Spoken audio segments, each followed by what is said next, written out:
Yeah, so I'm originally from Odesa, and when invasion started, I was in Kyiv with my boyfriend. We decided to be together when we were reading news and, thinking if invasion will start, we would like to be together. So we decided to be in Kyiv. So after 24th,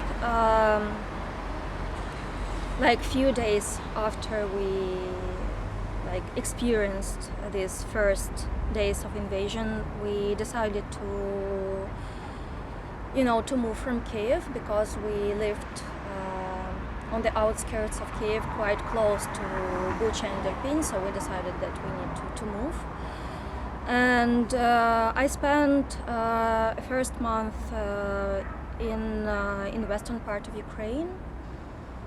Then I moved to Gdansk, to Poland, because I was proposed to participate in emergency residency there. So I decided to go there.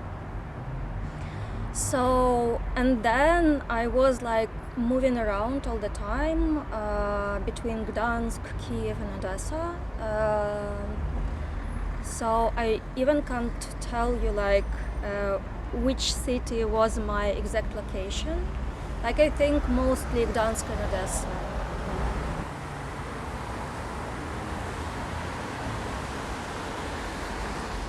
Yeah, the interesting thing that the first experience or memory connected to invasion is actually sound, because I woke up at 5 with the sound of the plane, but not civil plane. As my stepfather, he is a militarian, so I spent most of my childhood and my teenage years in a different military bases because we lived and moved around Ukraine. So somehow I knew different sounds and sound of military plane. So I woke up because I heard it, and I woke up my boyfriend and I told him that I hear sounds of not civil planes, it's not okay. And he was you're kidding me, and how do you know that? And I'm starting to tell him, and then he went sleep, and I started to look at news, and then I understood that invasion started. So for me, the full-scale invasion is actually started with a sound.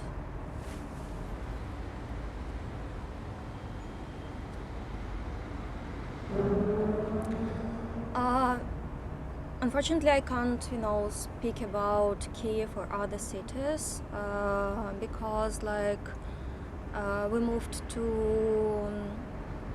western part of Ukraine, and we spent the first month in a village. So it was quite quiet. But when I returned to Kyiv, it was in 2 months or something, and to Odesa as well. So I can tell that the most strange thing is how streets and city become quiet, and I think a lot of people experience something the same. And my friends and my colleagues were talking about this silence, which is very loud in a sense. And actually, I think this silence is very uncanny, it's very strange to Kyiv, to Odesa, be silent. So if we're talking about the first half of the year, or first 3-4 months, yeah, I can talk about this uncanny, strange silence with which you're not familiar at all.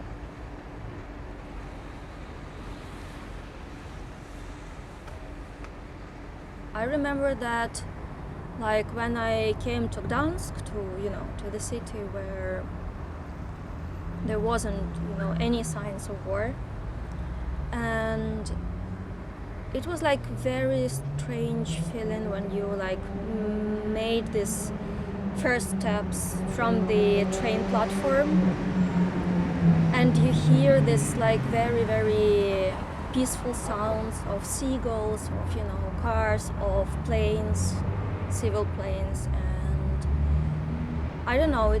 It was like quite strange. But also, I think because of stress, like my like sound sensitivity, even in safer places,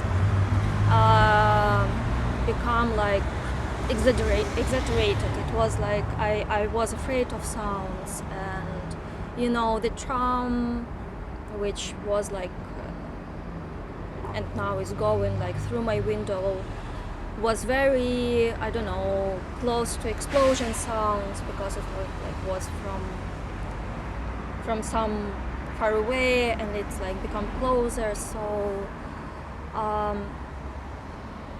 this like, even being outside Ukraine, you still was like very cautious all the time, and for me this, I don't know, this attention to sounds continued. Like I couldn't stop to be attentive. And also, like, I returned to Ukraine very quickly. It was like in May, I think, and spent a few months.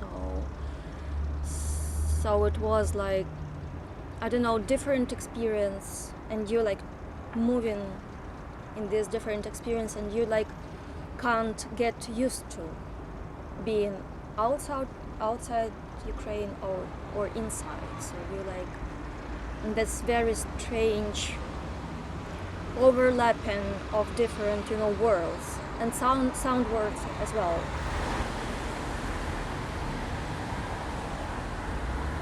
It was like very interesting experience to live in Gdansk actually during the invasion, and to be displaced to this place, because like Gdansk is a city from which second like World War II started, and actually like my residency is located like very close to Westerplatte. Like I can see it like through the window of the building. So all the area where I lived like was full of these memories about the World War II.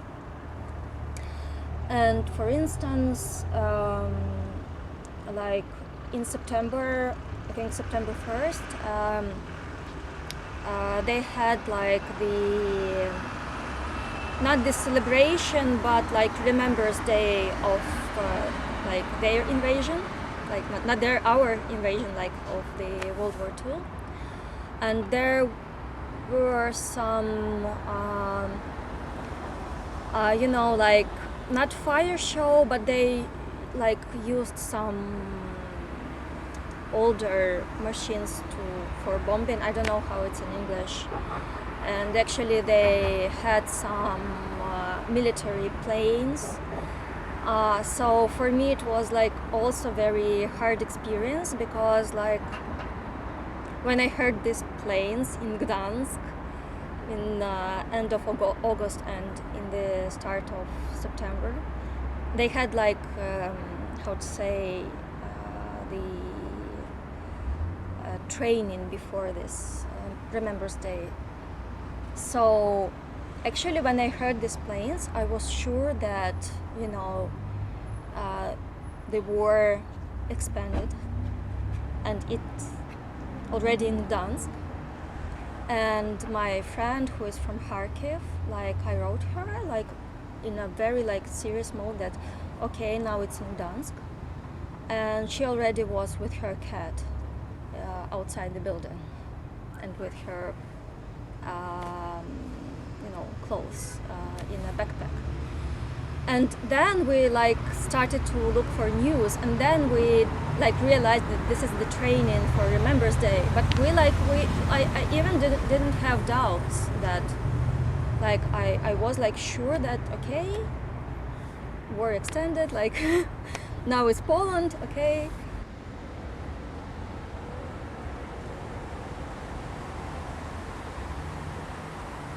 I don't know, like this is interesting thing because like before the invasion I was a person who was always looking for silence, you know, and I think like when you're living in a big city you're always looking for some calm place.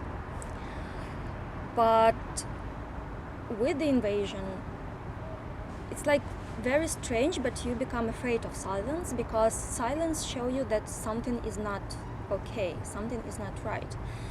And for instance, like it's very like one of the most important locations in Odesa, in my like native city, is seaport.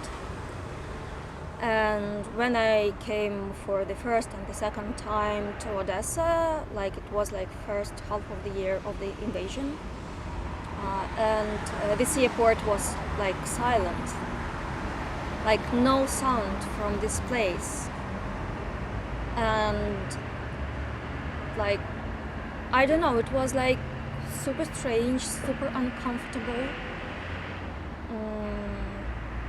And for instance, like after the curfew, streets are also silent. And like what I understood, like on summer 22nd, that I actually want to hear some noise, some like familiar city noise, because this is the sign of regular life.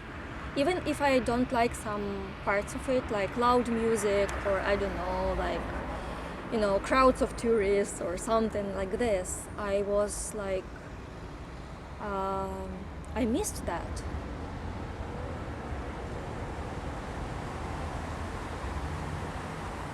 Yeah, for sure, for 100%. And like actually, like as an artist and curator, I was interested in sound and working with sound.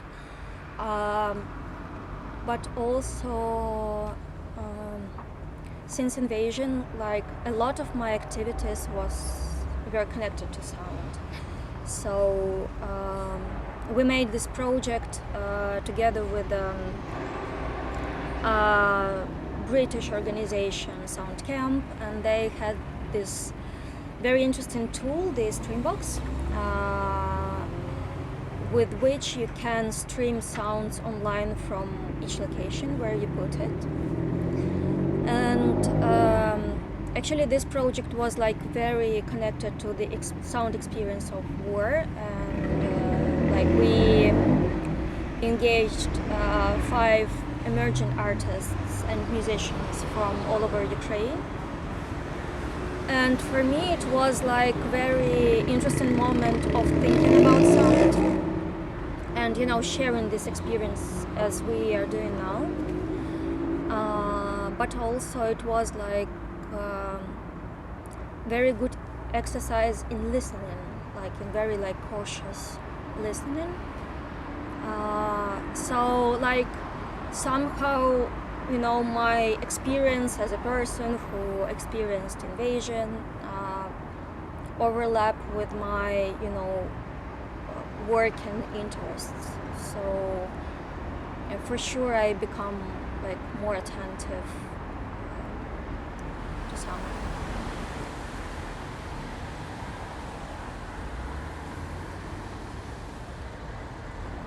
Yes, I think this is like very good question about language.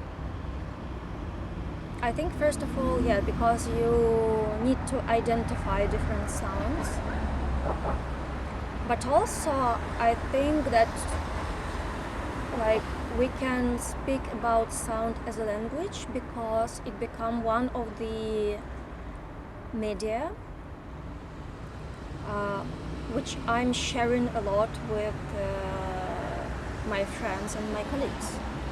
Like somehow these field recordings or recordings of different, sound experience, like become like very crucial part in this sharing and talking, because usually it was like more about pictures, you making photos, but now I can tell that recording sound or video with sound become like very important part in communicating with our other people.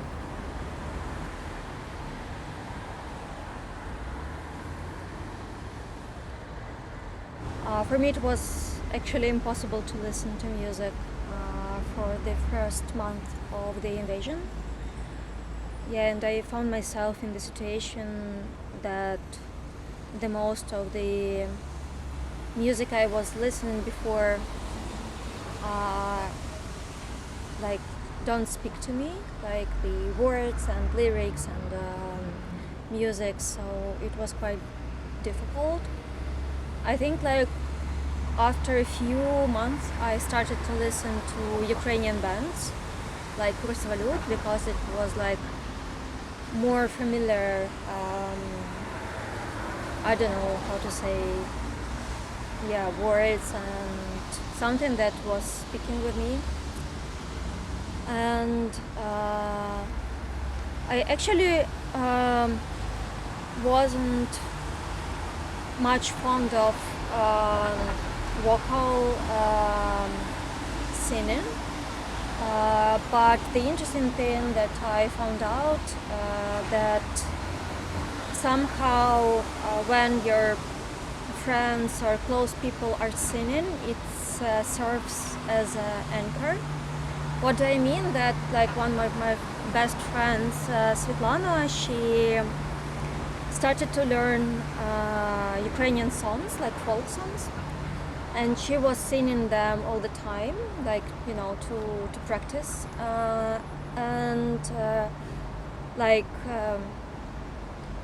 we were traveling to Germany, like not traveling but opening the exhibition, and Svetlana was with me, and at one point she started to sing Ukrainian song in Berlin subway, and I actually felt like really at home, or like in some like safe space, and it was like very strange feeling of when everything is moving and everything is so unfamiliar and other, and then you listening to something that you heard in your childhood or from her mom or from her grandma. So it actually like had quite big influence, and I started to realize that a lot of people around me are singing songs, like some of my friends, and like I remembered that my younger brother, he's also like always singing songs from his childhood, and like few months ago I just made a track, like sound work. I recorded the sound of the seaport in Gdansk, because I really wanted to catch this, this unstable sound feeling, this unstable sound landscape, and how actually it connected to my unstable feeling of, of location, of everything in my life. And I made like around 1 hour recording, and I put sounds of my close people or who become close during the invasion, and they're like singing songs on the background with the seaport sounds. And I really was thinking about a song, a cappella song, as an anchor. So I think this way I found my, my new relations with the music.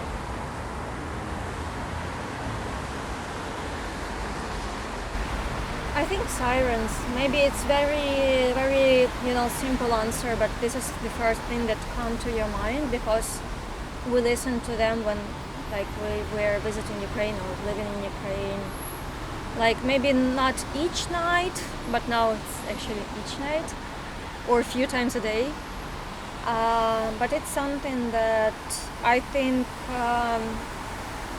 something that first comes to your mind. And I also had an experience. I found the album of Lebanese musician Robert Fark, I think, if I remember well. But the thing is that he had the song called Keep Going, and he was recording this album in 70s, and he put the siren that he experienced in Lebanese civil war, and it's exactly the same that we're hearing now. And I really like this song, and I feel like quite connected to this song. But also it's so strange when you're listening to it and you hear the same siren. But also strange thing that I never switched it off. Like, I listening to this song to the end. Like, he's ending the song with the sirens, but also with the sounds of war, like shooting and shells. But somehow when I'm like somewhere abroad or listening in my headphones, like, the very strange thing that I always want to listen this track to the end, which is like also quite, I don't know, I need to comprehend it more, but this is what happened.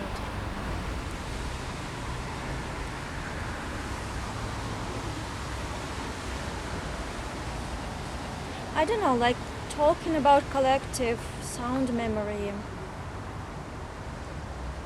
I think that loud sounds can be for sure the part of collective memory, like shellings and hearing it somewhere in the city and trying to understand where is it happening. But also I think, like, I don't know, I can just assume that some calm things can be also part of the cultural memory, like namely prayers or some calm words that you are telling your beloved people. This is what, like, I discovered, like, speaking a lot with the participants of our project, our sound project, that, we're speaking a lot about soundscape, which is actually something connected to the landscape, something outside, something in the city, like on nature, or something like this. But also I think for this experience is also very important what is happening inside, like inside flat or inside the shelter, bomb shelter, like how you're speaking in the silence, or how you're praying, or how you're trying to calm down someone, or someone can try to calm down you. So I don't know, I have feeling that these calm moments can become the part of this remembering, and what words were sounding during this time.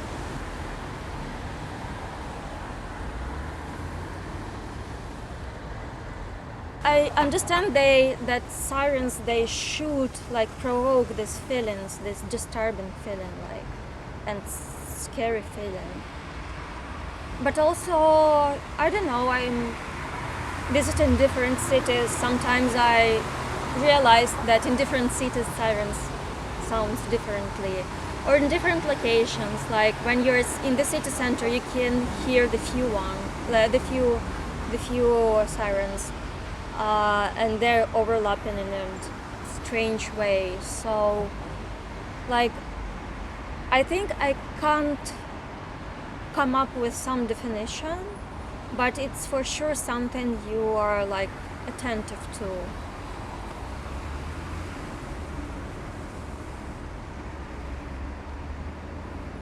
Yeah, I feel it more friendly because this is the sign that you should take care of yourself.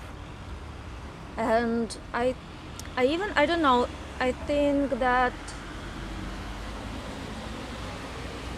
yeah, this is very strange, but also during this alarm time, you also feel very grateful for all the system which protects you, like for the sirens and for, you know, defense system and people who are working there, and, you know, and also all the telegram channels that tell you what is going on. So you have this, you know, infrastructure which is actually taking care of you. So for sure, like, you are scared, and like sometimes not, sometimes you just, you know, fuck off, I want to sleep or do my stuff.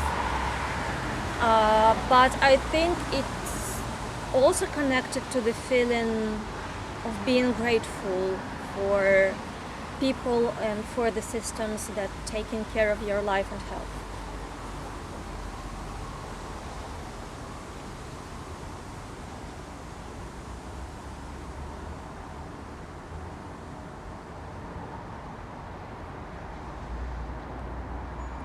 What do you think of the soundscape right now? Like at this moment? Yeah, at this moment. I really like it. Like, I don't know, like I can imagine that this is like, maybe on the video or audio it will sound a little bit noisy, but also it's somehow, like, I don't know, comfortable to be in a noisy place right now, because I'm very glad to see Kyiv as, you know, living city and people doing their jobs and their stuff and having fun also. So I don't know, I feel quite positive right now about this soundscape.